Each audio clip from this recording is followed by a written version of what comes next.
अगर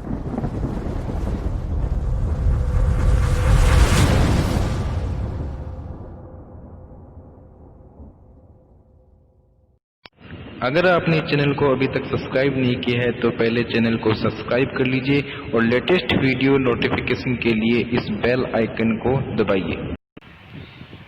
नमस्कार साथियों, आज के इस वीडियो में हम एडियम्स को देखने वाले हैं।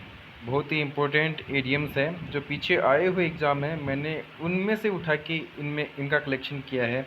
और पीछे जो रीट का एग्ज़ाम हुआ है आप उसमें देख सकते हैं कि कितनी जो एडियम्स है वो एनिमल पे बेस्ड थी। ठीक है ना, हर एग्ज़ाम में ये रिपीट होते हैं और बहुत ही ईजी है ये, और इससे 2 या 3 क्वेश्चन आने की संभावना रहती है रीट एग्ज़ाम में। तो सबसे पहले हम स्टार्ट करते हैं। देखो, जो डॉग है, कैट है, काऊ, हॉर्स, रेट, सीप्स और वॉल्फ, अधिकतर इन्हीं पे क्या बनती है, एडियम्स बनती है। ठीक है, तो स्टार्ट करते हैं एडियम्स को। आज की पहली एडियम क्या है? Cat and dog life. सभी को पता है कैट एंड डॉग लाइफ कैसी होती है, दोनों एक दूसरे के अगेंस्ट होते हैं। दिखते ही क्या करने लगते हैं, झगड़ा करने लगते हैं। तो सीधी सी बात है, झगड़े से भरा जो जीवन होगा उनको हम बोलते हैं cat and dog life.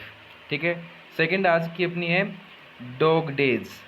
Dog days कैसे होते हैं? गर्मी के दिन। यानी जैसे भी आप एक अंदाज़ा लगाओ कि जैसे भी डॉग डेज, ठीक है, तो आप ऐसे अंदाज़ा लगाओ कि जो डॉग डेज हैं वो गर्मी के दिन में आते हैं। डॉग के जो डेज आते हैं वो गर्मी में ही आते हैं। ठीक है, थर्ड आज की डॉग ईट डॉग, यानी बहुत ही ज़्यादा प्रतिस्पर्धा होना, यानी कड़ी प्रतिस्पर्धा का दौर जिसमें हर कोई एक दूसरे का प्रतिद्वंदी होता है। यानी dog eat dog, dog dog को ही खाने लग जाता है, इसका मतलब। ठीक है, आगे चलते हैं। फोर्थ नंबर अपनी जो ईडीएम क्या है? Dog in the manger. इसका अर्थ क्या होता है? सीधा सा लगा सकते, जो सेल्फिश होता है। ठीक है, देखो क्या है, किसी दूसरे के मौज मस्ती में विघन डालने वाला, यानी विघन डालने वाला, यानी एक सेल्फिश हो सकता है, उसको हम बोल सकते हैं कि वो सेल्फिश है।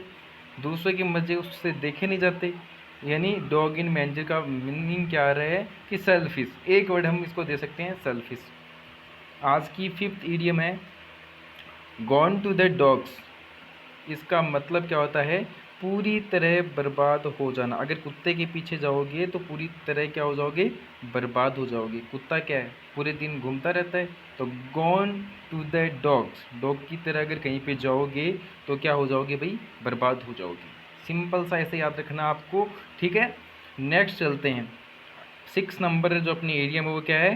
Hang dog expression. इसका मीनिंग क्या आ रहा है? भावनाओं की अप्रिय एवं स्पष्ट अभिव्यक्ति। ठीक है, यानी भावनाओं की जो स्पष्ट है और अप्रिय अभिव्यक्ति, उसी को हम क्या बोलते हैं? Hang dog expression. ठीक है, तो आपको पता ही है कि डॉग कैसे एक्सप्रेशन करता है। ठीक है ना, वो अप्रिय रहेगा और स्पष्ट अभिव्यक्ति होगी। ठीक है, नेक्स्ट चलते हैं। लैप डॉग क्या है? लैप डॉग, लाभ के लिए एक दूसरे की चापलूसी करने वाला, उसी को हम बोलते हैं लैप डॉग। आप डॉग को इमेजिन करो कि डॉग है और उसको ऐसे देखो कि वो क्या कर रहा है? चापलूसी कर रहा है। ठीक है ना, कुत्ते की तरह कोई व्यक्ति क्या कर रहा है? चापलूसी कर रहा है। ठीक है, नेक्स्ट है अपना लेट स्लीपिंग डॉग्स लाई। किसी को परेशान नहीं करना ताकि खुद के लिए परेशानी ना हो जाए। यानी मान लो कोई डॉग सो रहा है तो सोता रहेगा। मतलब अगर वो किसी को भौंकना शुरू करेगा तो उसको पता है कि ये स्थिति भयानक हो सकती है। अगला है वो अपने पे भी क्या कर सकता है? वार कर सकता है। नेक्स्ट है रेनिंग कैट्स एंड डॉग्स, यानी इसका मीनिंग आ रहा है मूसलाधार बारिश।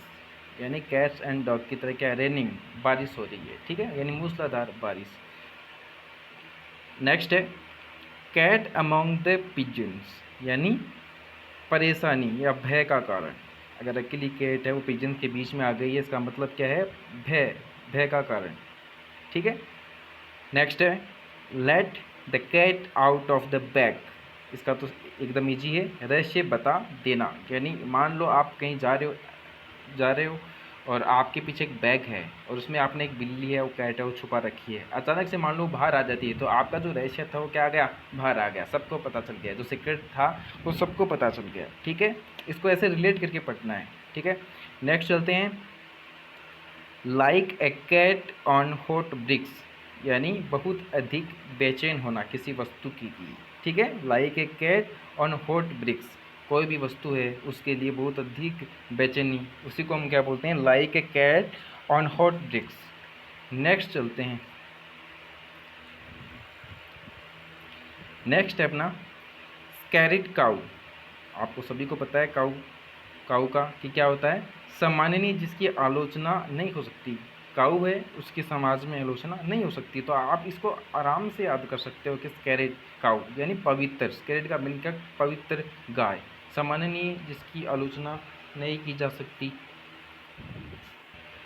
हाँ, नेक्स्ट चलते हैं, till the cow come home, यानी बहुत लंबे समय तक, यानी जब तक गाय हमारे घर नहीं आ जाती। इसका मीनिंग कह रहा है till the cows come home, ठीक है। नेक्स्ट चलते हैं, बैक द रोंग हॉर्स, यानी बैक द रोंग हॉर्स, किसी गलत या कमज़ोर व्यक्ति को समर्थन देना। इसका मीनिंग आ रहा है कि बैक द रोंग हॉर्स, यानी आप इसको ऐसे रिलेट कर लो कि आप गलती से मान लो किसी दूसरे का घोड़ा ले आए और उसने आपने उसको घास भी डाल दी, तो आप क्या कर रहे हो, किसी गलत आदमी को समर्थन दे रहे हो, यानी आपका तो घोड़ा है ही नहीं, वो तो किसी दूसरे का है, फिर भी आपने उसको घास डाल दी, ठीक है। ऐसे रिलेट करके पढ़ना है भाई, ठीक है, नहीं तो याद नहीं होने वाला ये, ठीक है। नेक्स्ट चलते हैं, डार्क हॉर्स।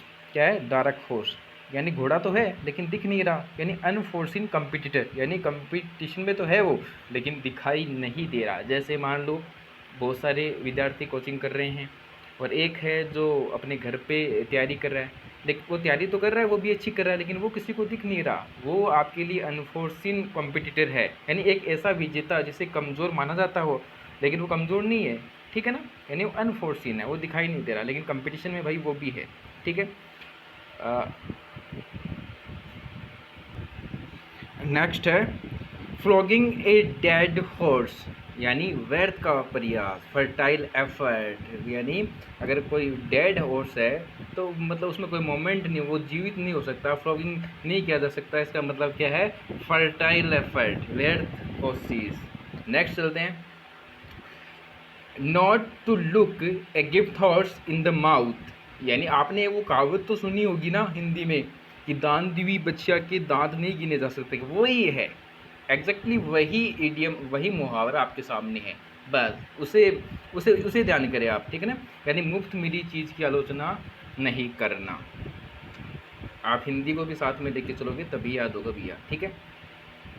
नेक्स्ट है put the cart before the horse, यानी गलत या उल्टे क्रम में काम करना, यानी जैसे घोड़ा है तो उसका मुँह उसको गर्दन से बांधा जाता है, और उसे गर्दन से ना बांध कर मान लो कोई उसको पूंछ से बांध दे तो उसका क्या हो गया, उल्टा क्रम हो गया, ऐसे ही रिलेट करना पड़ेगा आपको, ठीक है। नेक्स्ट है रैट रेस, यानी निर्मम या गलाकट प्रतियोगिता, बहुत ही कड़ी प्रतिस्पर्धा, उसको बोलते हैं हम रैट रेस, यानी चूहे की दौड़।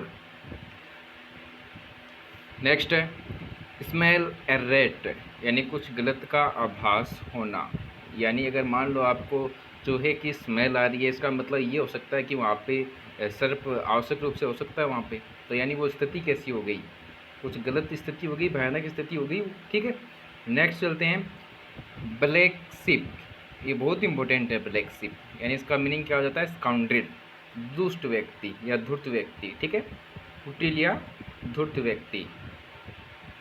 नेक्स्ट है क्राई वॉल्फ, आपने वो गडरिया वाली वो कहानी तो सुनी होगी, उसी पे बेस्ड है अपनी ये एडियम क्राई वॉल्फ, यानी झूठा हुआ, खड़ा करना, ठीक है। नेक्स्ट है और आज की लास्ट एडियम है keep the wolf from the door, इसका मीनिंग क्या हो जाएगा, भूखमरी से बचना, यानी कुछ एक्स्ट्रा करना, भूखमरी से बचने के लिए कुछ एक्स्ट्रा करना, ठीक है, एक्स्ट्रा एफर्ट लगाना, keep the wolf from the door. तो ये थे आज के हमारे मुहावरे जो एनिमल्स पे बेस्ड थे, और इनसे लगातार पीछे एग्ज़ाम में क्वेश्चन आ रहे हैं, तो मैंने उन्हीं क्वेश्चन उन्हीं इडियम्स को दिया है जो बहुत इंपॉर्टेंट लगी मुझे और पीछे आई हुई है, और संभावित है कि आगे भी जो रीट एग्ज़ाम हो रही है उसमें एक क्वेश्चन इसमें से देखने को मिल जाए। तो आप नोटबुक में इन सभी इडियम्स 24 इडियम्स है, इनको नोटबुक में लिख लें और 2 या 3 बार इसको प्रैक्टिस करें, वीडियो को 1 या 2 बार देखें, ताकि आपके माइंड में सेट हो जाएगी वो, ठीक है। अधिकतर आप बार बार इसको पढ़ोगे तभी जाके सेट होगी भाई ईडीएम, ठीक है। तो तब तक के लिए धन्यवाद। अगर आपने चैनल को अभी तक सब्सक्राइब नहीं किया है तो चैनल को सब्सक्राइब कर ले। मिलते हैं एक नए वीडियो में नई ईडीएम्स के साथ। तब तक के लिए धन्यवाद।